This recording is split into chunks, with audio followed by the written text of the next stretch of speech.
Hey, this is Julian Mays. You're listening to Pat's Cast with Kevin and Chris. Lawson from behind the net to the slot. Fawcett shoots, scores! Keats Fawcett, when he has time and space, he'll rip it home, and he does exactly that. Jace Eglin holds it in on the right wing side. He's all alone. He shoots, scores! Jace Eglin with a beautiful shot as he goes short side over the shoulder of Simcoe. Jace Eglin snipes that one home. That's a great shot by England there. High short side to the glove side. It's a great shot. Cameron Kuzma busting in, drives to the net, shields it, hands it off to Braden Smith. He shoots, and a stop made by Cleaver. Rebound, Kuzma up top, Clausen a shot, scores! Going Clausen from just inside the point, rips it home. Zach Moore to Julian Mays. Now left point, it's Fawcett loading up for Regina. He shoots, scores! Deflected home by Pantelakis. Centering pass in front, just wide of Bear. No backhanded to the blue line. McNutt for Regina. Shoots! Stopped in front. Rebound! Scores! Ashton Brown on the rebound. That's his second as a Pat and third of the season for Ashton Brown. McNutt to Clausen at center. In over the line. Kuzma going to the net. Clausen shoots! Scores! Cohen Clausen from just outside the left circle. First career multi-goal game for Cohen Clausen. It's his first three-point game as well. He's got 2 goals and an apple tonight. Welcome to Pat's Cast, the unofficial Regina Pats podcast. It's episode 196. It's February 16th. Another cold evening. Hey, Kevin. It's cold. This is probably the coldest it's been in a long time. It's been cold all week. But today it's legitly, what does it say? Minus 34 feels like minus 48 on my phone right now. Yeah. Yes, that's cold.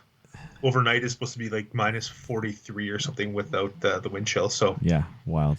It's cold. Stuff. Yeah, it's not going to warm up until hopefully the weekend. But yeah, it's going to start getting that way. I like the winter, but I don't like it like this. Yeah, just a little bit too much. Yeah, well, it is what it is. It's cold. I was out and about today, even though it was minus 30. You were too. Just deal with it, right? So yeah, it's the Saskatchewan. We're gonna get it no matter what. It's just different times of year and stuff. I guess. Playing Thursday night, it was chilly. That was one of the coldest games I've played in a while. Thursday night, but yeah, you ain't as young as you once were. No, but it was just cold, right? Yeah, it was cold. And it's cold out right now. My dog doesn't even want to take her jacket off. Yeah. Lots going on this week. Obviously, the 4 games. Lots of, well, not lots, but a few off-ice things to talk about. And we got a interview with Tanner Howe that Dante did a couple weeks back when they were in Calgary. We're going to play that for you. Obviously, Howe's back on Wednesday with Calgary. And then we got a quarter-century team that we threw together here. Other teams have been doing it.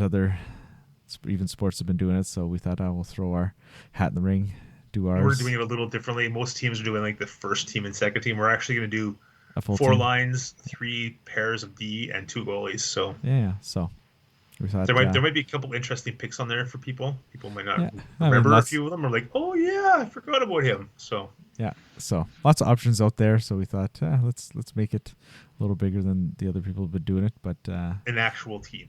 Yeah, and I'm sure people will argue some players, but it is what it is. It'll be pretty hard to argue. There's a couple maybe, but I think we picked a pretty good team. So I think we'll start off with some team news. We talked about Deschamps getting a game ejection for a hit. What game was that? The Saskatoon game, wasn't it? Yes. Yeah. Yeah. So he ended up getting 6 games for that. That's a hefty one for his first suspension. But yeah, well, it seems like the league's clamping down. What's his name? The one guy from Everett got a big suspension too. Did he? Okay. I believe, or was it Wenatchee? I can't remember which guy it was. Rios, I think. Sean Rios. That's Wenatchee. Yeah, got a big suspension. His first suspension too. So okay. I didn't see that. I think the one. league is starting to clamp down on that. Yeah, and I mean, he hit him. I don't know. It was probably a good 15, 20 feet from the boards, but it was pretty full speed play, and he kind of cross-checked him from behind, right? And he went into the boards hard. Just unfortunate. Yeah, and it sounds like he's going to be out for a while. So that maybe was taken into consideration because the suspension was TBD for a while, right? Obviously, it did happen on the weekend, and stuff usually doesn't come out till the week, the work usually week. like the Monday, Tuesday, or whatever. Yeah, so I mean, it's tough. And it was Sean Rios from Wenatchee. I couldn't remember for sure which guy it was, but it was Rios. And what did he got do? 6 games checking to the head major against Brandon. Okay. So yeah, okay, that's just 2 first-time suspensions at 6 games. So yeah, I mean, it is what it is. Stuff that you got to start somewhere. But I mean, mind you, like I'm watching Vancouver Victoria last night, and I can't remember. It was I can't remember which team.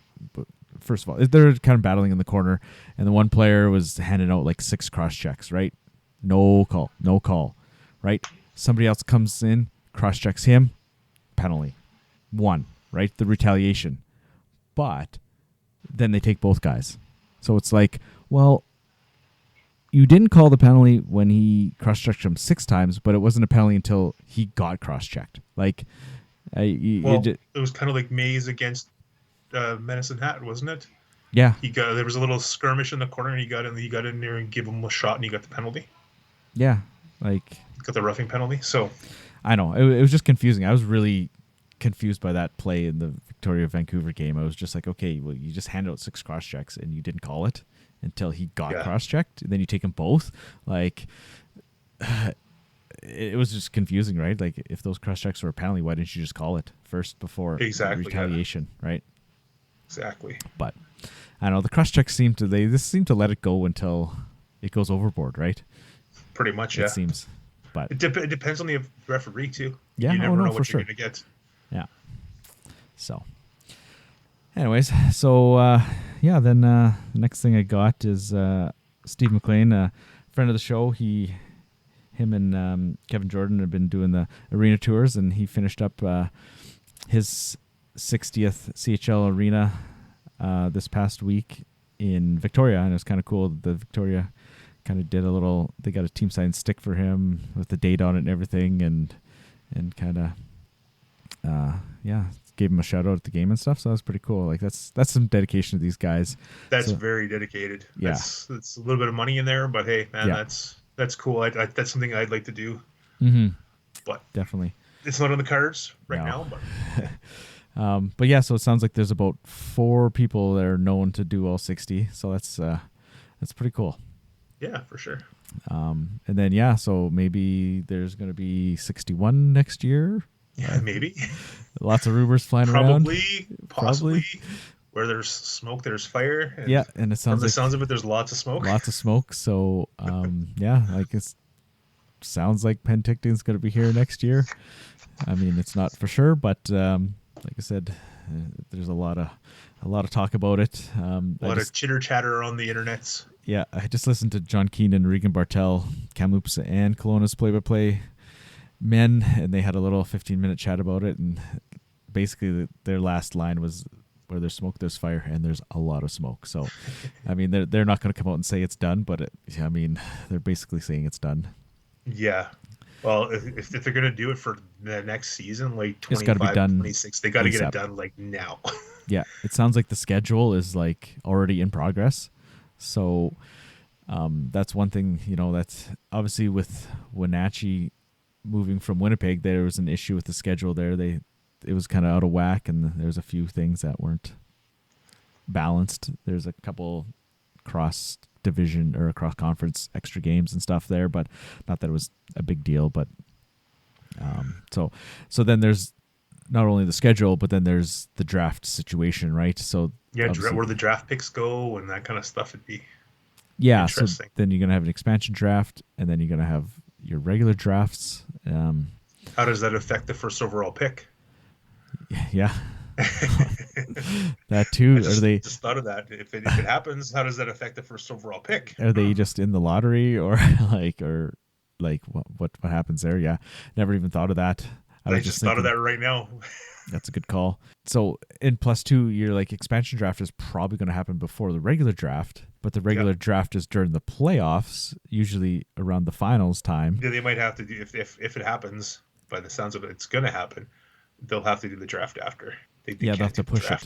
Yeah, because you're going to be picking. Penticton's is probably going to pick. You probably get one player per team, right? Every team's going to lose at least roughly about one guy, right? Yeah. Yeah, then you go into the draft after that, so it'll be interesting how this all plays out. For sure. It's going to be very interesting off season. Yeah, and I think, honestly, there's not lots, but there's a bunch of other cities rumored as well, but I think 24 is a good number, six per division, and 12 in each conference. And then so you preferably want a team in Alberta. So I don't, that's ideal. But there's there's quite a few other cities out there that are rumored. I don't think anything's as heavy as Penticton is. It doesn't sound like there's another team happening this coming season, but we'll see what happens. It'll be interesting. Yeah, I'm not stuck at any number of teams. So it could be back in the day when it was like 14, or it could be 24 or 26, 28. I don't care. Yeah, for sure. People say that, the talent's going to get watered down. It's going to get watered down as much as it's going to get watered down no matter what. But the whole NCAA thing is changing everything. Yeah, and that's the thing. So, the talent per se isn't going to get watered down because you have more players available to you now. Guys aren't going to the BCHL to go NCAA. They'll come to the WHL. So you're almost expanding your talent pool now. Exactly. So, maybe more Americans will come up this way. Yeah, definitely. More options this way. I was, if there was expansion prior to this NCAA thing, I would have been like, maybe not. Like, I wouldn't have been too keen on it. But now with the NCAA ruling, like I said, is changing, I think it's opening up the talent pool. So I think it's almost the opposite. You're not watering down the talent. You're increasing it. So adding a team or two here isn't the worst thing. So. And not everybody is going to go to NCAA. No, they aren't. No. So there's only so many spots available there, and a lot of those guys are probably those spots are being held for American players and stuff. So yeah, it's going to be interesting. Just because you say you're going doesn't mean you're actually going, right? Yeah, and the fact is there's only 23 roster spots on a team, and how many scholarships do they give, and how does the CHL money, the scholarship money, or whatever they call the player agreement money, how does that work with NCAA? Does it work? That's something we don't know. Yeah, and how many full ride scholarships are these schools giving out? Are you only getting a personal scholarship? And there's so many things there. I mean, all those still rules, a lot of stuff we don't know. All the rules surrounding the scholarship stuff is changing for the NCAA. Mm-hmm. Before, you had a limit on scholarships on your team. You could only have, say, baseball was literally 5.5 scholarships for your baseball team. So now it's changing to you can give a scholarship to every player, whether or not the school can afford that. You don't have to give out every scholarship, but you can now give out a scholarship for every player. Whatever they can afford. Basically, yeah. So there's no limit now because it's all basically coming down to players' rights and how come you're not offering a scholarship to everybody? So all that stuff is the NCAA is losing in court, so they have to be able to offer everybody a scholarship.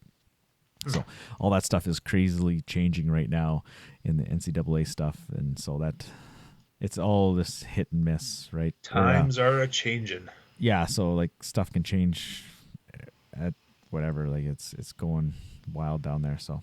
It's kind of hard to keep up with all that stuff if you're into that, but yeah, So, what else you got off ice before we kind of get into these games here? Let's get into the quick Alberta roadie, and we'll go from there. Yeah. So we start off on red here, and we thought, okay, this is going to be the best chance for a win, and it didn't start off very good. You give up 3 goals in the first period to a team that doesn't score a lot. Yeah, they don't score much. And and then we see. And once they get the lead, they're not a huge winning team or anything, but once they get the lead, they clamp it down, and you're done. You see what kind of game they play when they was here, and it wasn't a boring game. It seemed a little better than the game in Regina by about 2 notches. It was pretty boring. I thought it was a little better, even watching it on TV, not even being there, right? A teeny bit better. But So, that's not much. Yeah, That's they not say much. no, right, and I mean, 27 shots aside, like nothing too crazy. Lots of power plays, 6 aside, but it just wasn't. Red Deer should have 7 because they didn't count them. Another too many men on the ice penalty the Pats took. Oh, they did. They didn't count that as a power play. Oh yeah, I see that in the Another too many men. Yeah. That's what, 6 or 7 on the season, something like that. Up a lot lately too. Hadn't been one in a few games, but there's another one, right? So yeah, but it yeah. happens when you're missing players and players are sick and stuff like that. Yeah, it sounded like the team was pretty sick on this road trip. So for them to battle through this road trip, how they did is quite impressive, actually. Yeah, for sure. So you get off to a tough start because you thought, okay, well, there's you possibly win this game, but just wasn't there. They just and then it's Edmonton, Lethbridge, Medicine Hat. Right. Like it was. I thought, oh no, this is not good. Yeah, but like it seemed like they didn't have any scoring chances. Like Regina just couldn't produce anything, especially 5-on-5. No. But yeah, like I said, you get down that much that early, like yeah. It was, and the Red Deer just they got that lock it down thing. They can lock her down. So they haven't got a ton of wins in the season, but when they get the lead, you're not going to beat them, or the Pats aren't anyway. Yeah, they're not going to be able to come back. It seemed like they had a good first 5 minutes of the game, and then it kind of all went downhill right from there. The first goal. It seems like that's pretty much every game. Yeah, the good little boost of energy. Yeah, and then they score. And then it kind of went to crap. But yeah, and I guess you move into Edmonton, you get the first goal. That's kind of what stands out. And then good start again, like I said, and then it all went downhill from there. Yeah, they couldn't get anything going offensively. They didn't have Whitehead in the lineup. Yeah, Whitehead was out. Lanzer was out. So did Brown play that game? Yes, he did. He did play that game. Yeah. Okay. So they were down 1 forward. Just one. Yeah. But just one. I think your main centerman, your face-off guy. Yeah. Just one, right? But yeah, actually the Eglin goal though. 20-year-old forward. Yeah. The Eglin goal though. Wow, that was nice. Nice play. Yep. Like we keep talking about him, he keeps taking more steps, and like he had another shorthanded breakaway. I think it was in the Medicine Hat game, and he picked off this pass and just went short side top corner. Like that was a real nice play. He's definitely got some hands. Yeah. And so in this game, Drew Sim was on color for Dante. He's kind of picking up those goalies. Welke does a good job in Calgary, and now he picked up Sim. Sim wasn't quite as good, obviously, his first time on the mic or doing color, probably. I think so, yeah. He did all right, though. I thought he was all right. Yeah, wasn't terrible. It's always nice to have a second opinion there. I was just gonna say it was always good to have a second person talk. Give Dante a break, so he can text message people or whatever. We were kind of chatting with him a little bit about that. Which goal was it? The Fiddler goal? Because Fawcett scored right after. So the Fiddler goal to make it 4-1.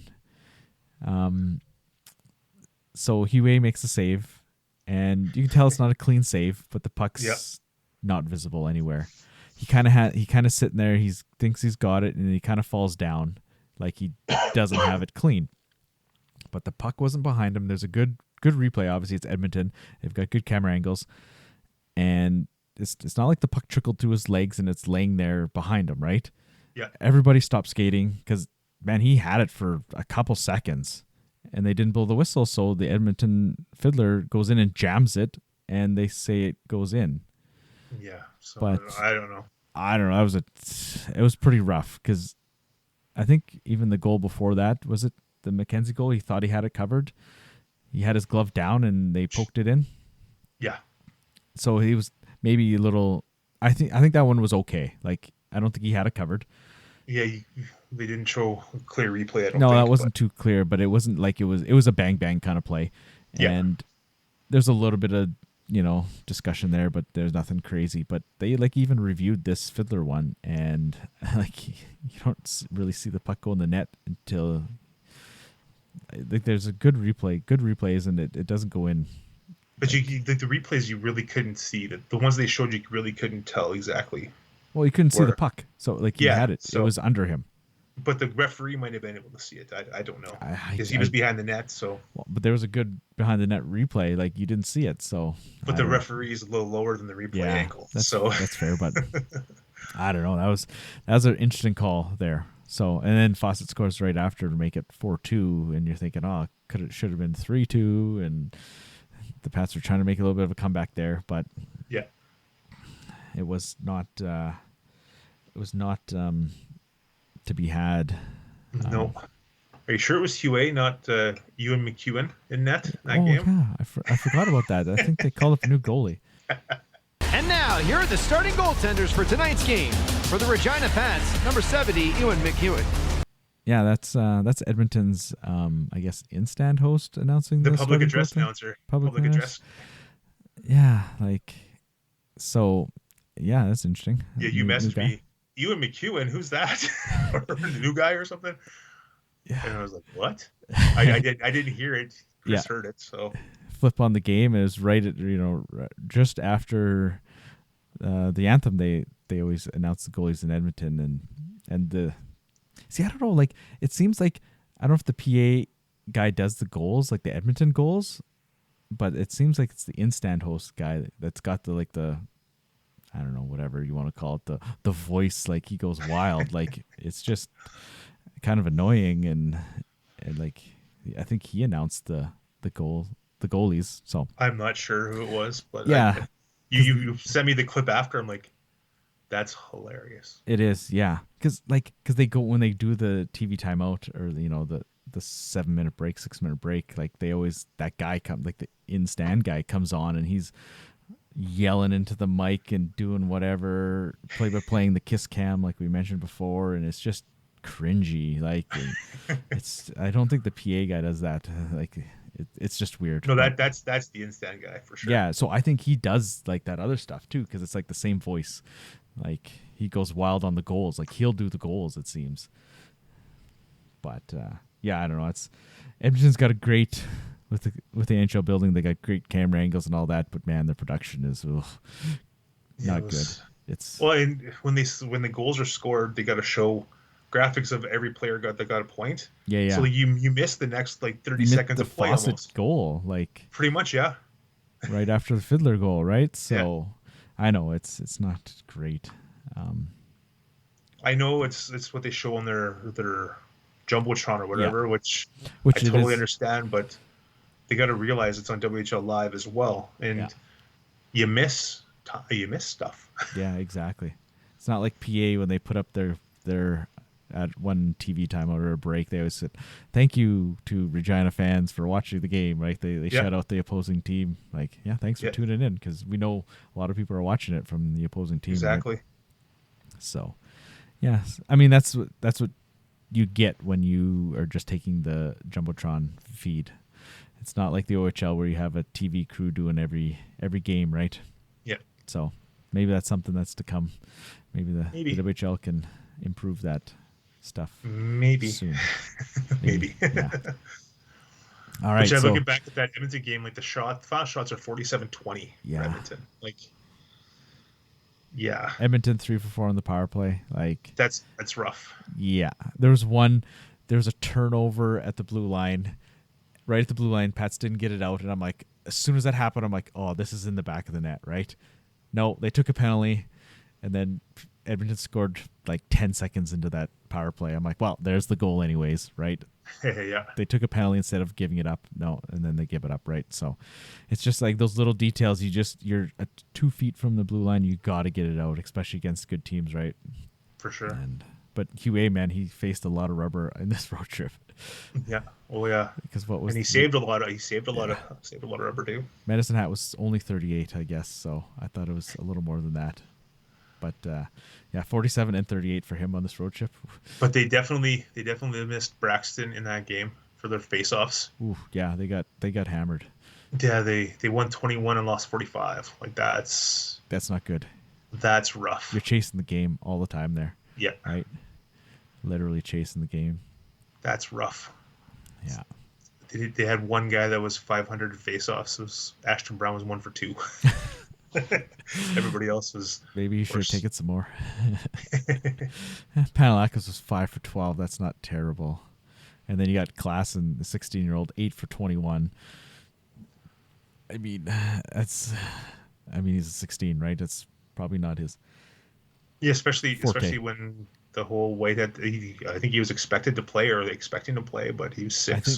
I think he took warm-ups, right, and or something, or I can't remember. I can't recall for sure. But I think maybe that's the Brown one. Took warm-ups and then he couldn't go. I think it was Brown. Yeah. Yeah. Yeah. So then heading into Lethbridge. So then you got the 2 weekend games. You're like, oof, these could be rough, right? Yes. And I mean, come out 3-0 against Lethbridge. Like, start the game. Like, whoa, okay. We'll roll with this. Again, so no Brown, but you got Whitehead back. So you get one veteran back in, but you lose another veteran. Yeah, your second oldest forward. Yeah, so you're playing short again, right? Downey man. But yeah, a 3-0 start. Like, you couldn't ask for a better Definitely start not. to a game, especially against Lethbridge. And I mean, like, we seen Lethbridge last time, and it was just like, it was the Pats were there with them. Like, it seemed like they were playing with them. I thought, man, Lethbridge is gonna. Okay, they played with us last time. We've got to play better. I thought Lethbridge would be. I don't want to say they were bad, but I thought they'd step it up a notch, right? And say, hey, this is Regina. We should be able to beat these guys handily, right? Yeah. But, like, it was the Anthony Wilson game. He hadn't scored in Lethbridge until the Pats come back to town, and he picks up a couple. I think he's probably pretty jazzed about that, right? The old team. Yeah, he ended up with. They gave him first start too. Yeah. But yeah, Klassen with a couple. Nice to see that.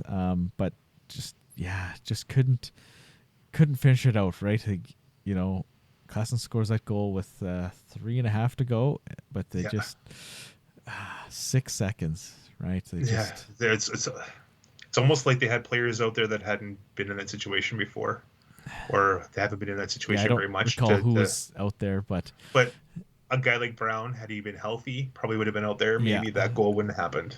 Yeah, like a veteran guy. Yeah. So, but I mean. Yeah, you go to overtime, and okay, you got a point against Lethbridge. Like, you can't argue against that, right? Yeah. Yes, they probably should have won that game. It probably leaves a bad taste in your mouth, but that shows the youth. You can tell, like, they haven't won a lot, so they got to learn how to win, and that'll come with experience. They'll get there. Yeah. But it's unfortunate. They still picked up a point. Lethbridge must have really wanted the game because they pulled their starter and put Unger in for the third, so they must have really wanted that game. Yeah, right. Cleaver gave up the first 4. They gave up 4, yeah. So then 4 on 18 shots. Unger, yeah. So yeah, that's interesting. I missed the first kind of minute of the third period, and all of a sudden I was like, Unger's in. Oh man, that's what I texted you. They must really want this game. Yeah. Exactly. I mean, it is Regina. Like, they're like, okay, we can't be losing to the bottom of the standings teams, right? Like, yeah, they need to keep pace. It's probably more of a kick in the butt for the whole team on the Lethbridge side. Like, hey guys, like, we're in a battle here with Regina. Let's go, right? Yeah, exactly. So then you head into Medicine Hat, and you're just like, okay, here it is. End of the trip. 4 They're all 5. sick. Yeah. They're losing players left and right. Didn't expect much, but it turned out to be the Ewan Huey show. Yeah, like 38 shots, but there must have been 10 as Dante called it, 10 bell saves. Yes. Close He to made, 10. oh yeah, it could have probably easily been 7 or 8 to nothing. Yeah. But man, he made some unbelievable saves. Yeah, and I don't know what was up with Medicine Hat. Like, they still looked pretty good. Like, maybe they kind of took their foot off the pedal a bit. You know, they scored 10 against Regina the last 2 games. They weren't Harlem Globetrottering it like they were the last couple times. Yeah, like they still look good, but they didn't look like that, like how they did the last 2 appearances that we've seen. Definitely not. But man, Yue, he was. Yeah. He deserved every ounce of that second star. Yeah. And I mean, Switzer, they've scored a bunch on Switzer. Like, they've scored 9 goals on him in the last 2 games. Yes, it was 10-5 and 10-4, but I mean, like, I think they scored 5 on like 17 or 20 last game. Yeah, it wasn't very many shots, but yeah. No, and like he was out to redeem himself, and yeah. There wasn't. Regina didn't have a lot of high quality chances either. They didn't get a power play till late in the game, but I mean, Medicine Hat only had 2, and that's kind of where they kind of went off the rails last game. Is what was it, like 6 or 7 power plays they gave Medicine Hat, right? Like, yeah, something like that. Yeah, it wasn't good. So it. And the only guy that scored for Medicine Hat is Nilo-Pekka Muhonen. Yeah, who hadn't scored since October or whatever. Yeah. So I'm glad he doesn't play for the Pats just because of his name. Yeah. But yeah, he's the only guy that scored, and yeah, I don't think I would enjoy typing his name a lot for the recaps and stuff. Or pronouncing it even too. Yes. As well. But yeah, I mean, Nilo-Pekka Muhonen, yeah, but it might not. I might have butchered that. I'm not sure. Good. But I'm not going to attempt it. So. But I think maybe obviously they lost the game, but I mean the biggest loss maybe was Cohen Klassen going out, and it didn't look good at all. No. Like, he couldn't put any weight on his leg. They had to literally carry him off the ice and down the tunnel. That's not good. That wasn't a good look. And there was no view or angle or anything. It wasn't on camera. No, it was just a little bit off. And there's no replay, unfortunately. So, I mean, and the replay they had was of another thing on the other side of the ice. Yeah, it's a little. Yeah. So, yeah, it's unfortunate. I mean, he's been looking really good lately. I mean, all of the 16s have been looking good, right? All 3 of them. So, that's unfortunate. So we may see some kids called up, or at least 1 or 2, I'm assuming. Yeah, 1 for sure. I think with Klassen probably going to be out a while. Like, if he and with the team being sick, maybe who knows? They play on Wednesday. You only have a couple days to recover. A couple days, yeah. So, and there was no Brown again that night. So, see what his status is. Like, is he back Wednesday or not? Exactly. So they're going to be short unless they bring some people in. I'm assuming they'll be bringing in at least 1. Yeah, and we don't know what Lancert's status is too. He's gone for a little bit here. So, but yeah, so that's not great, unfortunately.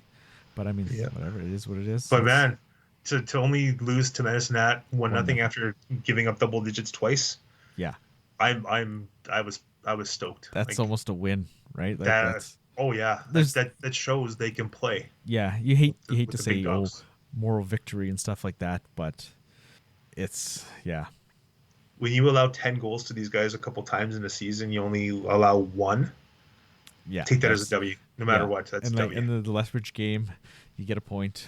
Should have been a win, but I think you can take positives from that game too. Yeah, they played Lethbridge hard twice now. Yep.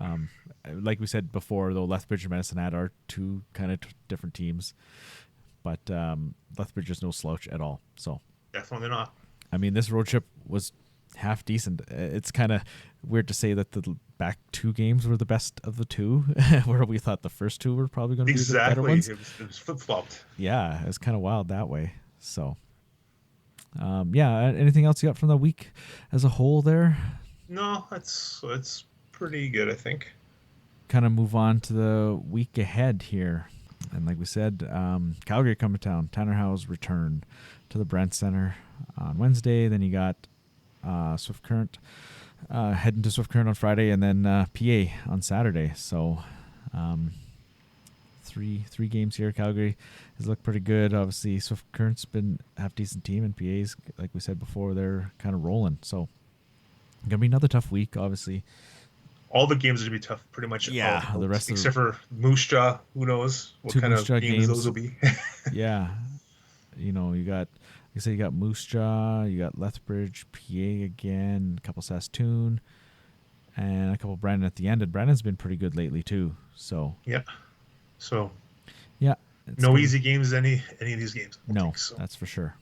But I just want to see some good hockey. That's it. Yeah, I mean, there was some pretty decent hockey on this road trip, right? Yeah. Not going to complain about any of them. Yeah, the Red Deer game, I think that's more of a product of Red Deer's game. Like their style. Once they got the lead, it was just done. Yeah, these last two games against Red Deer, just been ugly kind of hockey. Yes. Right? Because we've seen how they can play the next night against Brandon, a pretty decent team, right? Yeah, when it was here. Totally different styles. Yeah. Yeah, you can say you play your own game as much as the coaches say that.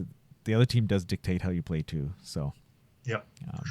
But yeah, so Calgary. So we got this interview with Tanner Howe. Dante interviewed him when they were in Calgary in January, I believe it was. Yeah, Jan 19. So we're gonna play that here for his return to the Brand Center. Welcome back to Bennett Dunlop 4, Regina Pats Hockey on 620 CKRM. My name is Dante, DeCaria, and I'm pleased to be joined with former Regina Pats captain and current Calgary Hitmen forward Tanner Howe. And it still feels weird to see you wearing number 9 versus number 43. I do believe that your brother actually wears number 9. Is that correct? Yes, it is true. Yes, he's with the PA Mentos this year, so yeah, he wears 9. Is that why you chose 9, or was that really the only option? I didn't have a lot of options, to be honest. But when I was younger, I usually wore 9, so I thought it was, it'd be pretty cool to wear it here. Obviously, number 43 is a number that a lot of fans will remember you for. What's your message to the Pats fans as you take on your former team today?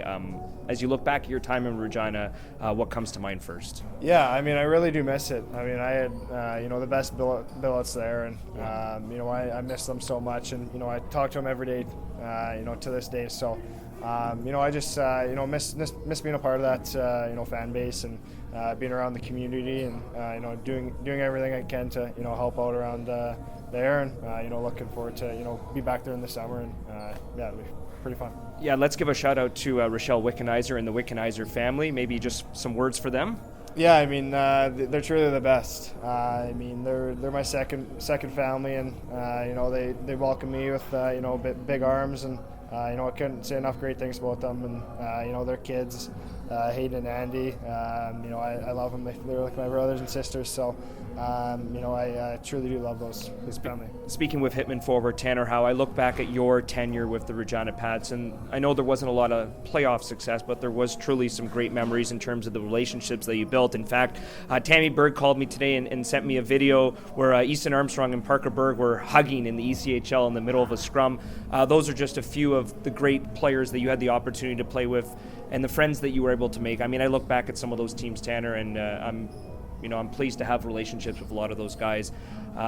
What was it like to build so many great relationships and be around so many great people there? Yeah, I mean, being there for 5 years, a lot of people come in and out of the system. So, I mean, I've, got to build a lot of connections with some pretty cool people and people that, I still talk to this date and, I'll have friendships with the rest of my life. So, that's the fun thing about hockey, and, that's why you play. So. Well, during the World Juniors, I read a questionnaire that you filled out, and it said one of the most influential people, other than your dad, in hockey was John Paddock. Why? I think, when he coached me, I think he's so inspirational, and, he's so smart with the game, and you talk to him, and he's one of those guys you listen to everything he says because he's so smart, and he really helped my hockey career, and I couldn't thank him enough. Well, I always joke about this, but anytime I talk to any former player that has played under John Paddock, they always mention that you have to listen really closely when he's talking, but when he does speak, you make sure you listen. Tell us about what made you so intrigued to hear what he had to say, because he didn't speak too much, but when he did, everybody wanted to listen. Yeah, definitely. I think, just him being around the game for so long and, coaching at such a high level, and, obviously he's coached some pretty good players and has some pretty good stories, and, he knows so much about the game, and I think that's, I could sit down with him and talk to him for hours, and, listen to stories about, his career and stuff like that. So I think, talking to a guy that's been through it all and, a path that kind of I want to go to and play. So I think it's pretty cool. Speaking with Tanner Howe, now a member of the Calgary Hitmen, I just want to briefly ask about middle to end of November. It was obviously, as Alan Miller talked about it with the media the next day, it wasn't necessarily the way he wanted it to I guess, play out in terms of how he traded you and finding out about the news and obviously all the stuff on social media and obviously being a late scratch as you were going out for warm-ups. How emotional was that day for you? Yeah, it was really tough. It's you never really want that, especially I played there for 5 years, and that was home for me. So it was really tough, and especially leaving the billets and things like that. But here in Calgary, we got a good competitive team, and looking to run for it. So I'm grateful for that opportunity, but it obviously sucked getting traded.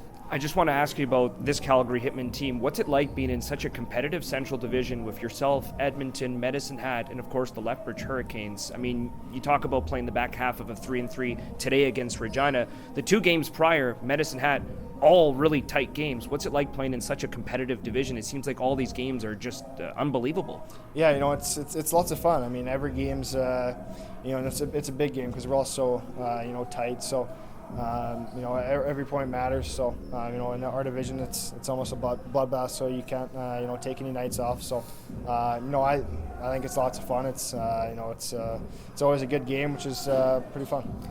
This is just an observation on my part, but I think one of the benefits of you playing in Calgary is that it's easy access for people from the Pittsburgh Penguins organization to come and watch you because the NHL team is here when maybe they're in town, and for maybe their development coaches to come in here, work with you, provide feedback, etc. Has that happened in the last, 2 months or so, where the Penguins have been able to come into town and work with you a little bit? Yeah, the workout guy, he came in, the skill coach, Tom Kasapowicz, he came in this week, so it's really good for that. I mean, they've shown a lot of support in me, and it's been awesome. It's helped my game, so I couldn't thank them enough. Okay, last question before I let you go, Tanner. I know you got a big game that I'm sure has been marked on your calendar for a while. The other one is going to be February 19th when you return to the Brand Center, knock on wood, that you stay healthy up until then, because I know that's going to be a really tough and emotional day for you and your dad and your family. So what's the nerves, what's the anticipation like for you today coming in and playing your former team? Yeah, it's going to be a little weird looking across the red line and seeing the Pats jersey, but it's going to be a fun game. I'm just going to go out there and try not to think about it too much, but it's going to be a fun game, and I'm looking forward to get going. Well, I know you'll highly be motivated today. Tanner, thanks for the time and good luck today. Thanks, Dante. Yeah, so anything else you got on ice here? Nope. I think I'm pretty good for the week. All right. I guess we should move on to this quarter century team. So you had the idea. Let's do this up. We didn't have a sit-down interview with them being on the road, and we didn't have one in the bank. So we're like, okay, let's do this instead. Yeah, figured why not. So we've come to a consensus on the 12 forwards, 6 defensemen, 2 goalies for the quarter century team. So yeah, here we go. I mean, obviously there's some obvious names. So we'll go with the first line of Eberle, Steele, and Bedard. I mean, that's pretty. I mean, I don't think anybody can argue that. That's pretty the top 3 guys in this last 25 years. Pretty much, yeah. Yeah, right. So then you got kind of 3 different eras too, right? There's no crossover there. Try not to forget, those early 2000s. There were some rough teams back in that time, early 2000s after the Memorial. Just kind of like now. Yeah, right. Kind of just some teams, there's some guys. Ebbs and flows. The ebbs and flows. Right, but second line you got Chandler Stevenson, Adam Brooks, and Jordan Wheel. Right. I think Wheel maybe kind of gets lost in the shuffle a bit. I mean, he's up there. If you look at all-time points, like he's right up there. Yeah, for sure. A guy that didn't, he played with Eberle obviously for a little bit and kind of obviously took not a backseat, but like in his shadow a bit. Oh yeah, but then he he showed his own his last couple of years here. Yeah. So too bad he couldn't have turned it into an actual full NHL career. Yeah, But he kind of still bounced playing around a pro. little bit, but yeah, just couldn't stick full time. And for our third line, we went with Austin Wagner, Tanner Howe, and Morgan Klimchuk. A little bit of offense, a little bit of defense, quite a bit of speed. Pretty good for a third line slash. Well, get some power plays in there probably too if they needed to. Yeah, some And penalty action there. And for our fourth line, we went with kind of a grinder checking line, and we went with local boys Garrett Mitchell and Garth Murray, and former captain Rick Rippin. So that was our checking grinder line. Yeah, we didn't want to go just for like the top 12 scorers type thing. Exactly. Let's do an actual like kind of team. And so the fourth line guys would have been out there killing penalties. They would have been out there trying to win the face-off, trying to lock down the game and stuff. Yeah. So then we had our D pairs. I think the defense was maybe a little tougher than our forward selections. Eh? Maybe it was a lot tougher. So 6 spots. Top pair we went with Stanislav Svozil and Connor Hobbs. So some pretty good offense there. A lot of offense there. And the next pair went with Philip Novak and Logan Pyatt. So some offense there as well. Yeah, but and then Novak was pretty much a lockdown and an offensive guy from the early 2000s. So can't forget those guys. And we didn't count guys like Barrett Jackman or Brett Lysak because that was like 2001 was their last season with that. So we didn't want to just take one season. We wanted to go with guys that were here for like a couple seasons or more. So we went with those guys. Yeah, there's a couple one season wonders per se that, we didn't include, but or season and a half guys, stuff like that. We went with full-time players. Try to find guys that had, 2-3 seasons. So and for the third pair, we went with kind of defense, a little bit of offense, but big towering defenseman Brandon Davidson and a lot of people's favorite, or not favorite, fat guy eating popcorn in the stands, Colton Tubert. Yeah, no, that's a pretty good pair, third pair, right? Oh yeah, they would be good. Yeah. Big boys, big defensive. They would have put some offense up too if they needed. So yeah. And then goaltending, I think this was a no-brainer. Josh Harding starting. The starter for sure, Josh Harding. Like you look at his numbers, even after the Memorial Cup, at the bad teams there, like his numbers are still good on a poor team. Some poor teams. He was unbelievable. He's hands down one of the top like 3 goalies in Pats history. Yeah, no, like all time history, not even WHL history, like all time history. So yeah, no, for sure. I mean, Staniowski is number one, I think. I don't know what your opinion of that is, but Staniowski would probably be number one. And then then there's Harding, and then there hasn't been a lot of top quality goaltending in this franchise. Like not in the WHL era. Yeah. Prior to that, there was some pretty good goaltending. Like the old school original type guys. There was Ken Campbell and stuff like that. Not the Ken Campbell that writes for the Hockey News. Heck no. But and then there was some goaltending back in the day. Yeah, and then our backup, this was a little bit tough. Hemmed and hawed. Yeah, we ended up going with Tyler Brown. He led the team to a WHL finals appearance. Those are few and far between as well. I mean, yes, he was on a pretty solid team that year, but there was a lot of different options we could have went with backup, but I think Tyler Brown would be a good option. Like Lyndon Rowett, a lot of people would be like, no, not Lyndon Rowett, and then there's other guys too, like Max Paddock did well, but his numbers weren't the greatest the whole time, but and he ended up not playing his full career here and stuff like that either. So, well, Brown got traded as 22, but and Harding got traded as well. Too. A few guys on this list got traded, but yeah, I mean, we pick 20 guys and we run with it, right? So just something. Oh yeah. Just something to do, put out there. Maybe you can tell us your opinion or maybe what you think and who would you have on instead and whatever. We're fine with it. Nothing wrong with some healthy discussion about it. So for sure. But yeah, What else you got this week? I just wanted to warm up a little bit, and I'm looking forward to seeing the Pats at home again for a couple games this week. Yeah, no, for sure. Nice to be back in the rink. Wednesday might be a little chilly, but should be nice by Saturday. They say it's supposed to be nice by Saturday, so Maybe. can't be much worse than this. So No, definitely not today. Today is cold. yeah, and Saturday is the team card giveaway, or not giveaway, but team cards are available. Giveaway. Cup giveaway on Wednesday. So Cup giveaway, last cup of the series. yeah, And then the card thing on Saturday. So yeah, and should be an interesting week. They tweeted out the pictures. Cards look all right. Maybe my initial thought was they look good, but maybe a little busy. 3 pictures of the player on a card. So until you actually see them. Yes, you in look at a hand, picture right? until you actually see them in hand. It's still different. But the design looks pretty good. Yeah. So Better than the black and gold ones from 3 years ago. Those were just not good. Not good at all. Even the year after weren't great either, but at least they were like Pat's colors. Yeah. But I'm still choked that there isn't a full team set of players that play. Yeah, well. It is what Good it luck is. with that. I know, right? Good luck with that. I like to have a card of all the players, but yeah. Like it used to be.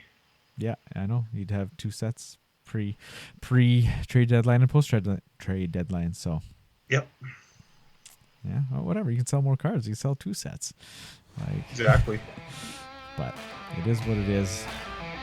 But yeah, so with that, if you got nothing else, then we should get out of here, and we'll see you at the rink this week. Have a good one. Headman pass. Here comes Deschamps. Parmar, partial breakaway left side. A centering pass and a great save by Pine as he robbed Nolan Schmidt in front. On the far side, Gavin McKenna throws it in front. Weisblatt's open. He shoots and a glove save by Huey. Holy smokes! How did he stop him in front? Ritchie settles it down. In below the right circle, up top. Weisblatt drags to the side of the net between the legs. Oh boy! What a stop by Huey. He robbed Gavin McKenna.